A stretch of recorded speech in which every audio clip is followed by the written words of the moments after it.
Welcome to Manna in the Morning, presented by TITUS Camp. In a world that is constantly moving, it can be hard to stop or to wait. We live in a society where we want things and we want them now. You want to read a book? Just search it up on your phone. You can even get an audio version of it to where you don't even have to read it. You want food? Just DoorDash it and it will be delivered within 20 minutes or so. Are you bored? Just pick up your phone and you can scroll through social media or play any game that you want.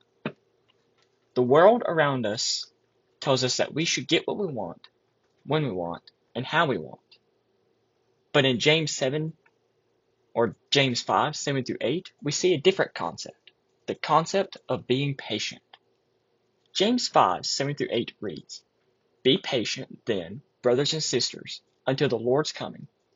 See how the farmer waits for the land to yield its valuable crop, patiently waiting for the autumn and spring rains. You too be patient and stand firm, because the Lord's coming is near." So what is James saying here in these two verses? 1. The farmer waits for the crops he has planted to grow. He knows it will take a while, and that it can't be predicted of how long that it will take for the crops to grow. But yet he still waits patiently. Next, the farmer has trust. Even though it will take a while for his crops to grow, he still believes that his efforts, plus help from God, such as rain and good weather conditions, will yield at least something. Lastly, even though the farmer sees no results for a while, he still waits. So that brings up a few questions for us. What are we supposed to be waiting for? When are we tempted to rush? And how do we trust that waiting patiently will not be a waste of time? When we are in line at a fast food restaurant, are we complaining because it took 10 minutes to get our food? Or are we waiting, thinking that there are more cars in front of us, probably people in the lobby, and maybe even issues with the machines in the kitchen? All things happening behind the scenes that we can't control, but that is making it harder for our food to be prepared. So how do we answer these questions and how do we be patient? First, try doing like I just did with the drive-through instance. Try to understand what might be going on and that there are plenty of things in life that are not under your control, but that you would just have to accept. The farmer in James 5 understood that he could plant the crop, but that it was up to God how fast and how well it grew. What about rushing when you're not really supposed to? Maybe it's your turn to do the dishes. You rush through them so you can get back to watching TV. But then your parents come up to you later and say, "Hey, these dishes aren't cleaned well." Now what was going to take you 5 minutes to do is going to take you twice as long. If we stop and actually think about it, the best results come from being patient and putting in effort.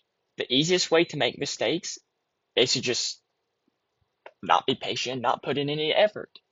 So the answer to the last question on how do we trust is similar to all the other answers, and that is, if possible, try to look at it from a different perspective. Understand you're not in control of everything, and ultimately, ask God for help. James does not just talk about physical crops here, but the deeper perspective of our hearts, our wants, and our desires. He shows us that patience can be hard, but that we can avoid a lot of pain if we just take the time to not rush.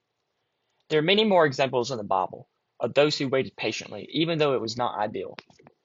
For example, God promised Abraham that he would one day have a son, but he and his wife were already really old when God promised this. So Abraham did not really think it would happen because he had already waited for so long. Yet Abraham waited and God provided. How about David when he was anointed, but did not really get placed on the throne until a long while after? David waited, helped out in the places God called him to be, and eventually became the king. Both of these stories, along with many more, do not show instant results, but they show results do come eventually, and that with that patience and that waiting, these results are way better than just if we rushed into the moment and didn't trust in God. Everything happens for a reason, and it is all part of God's plan, which we can never fully comprehend. But if we take the time and the patience to put our trust in Him, then we will gain strength from His help to be better at being patient. And when we are patient and we see those good results, we can then go and teach others to be patient too.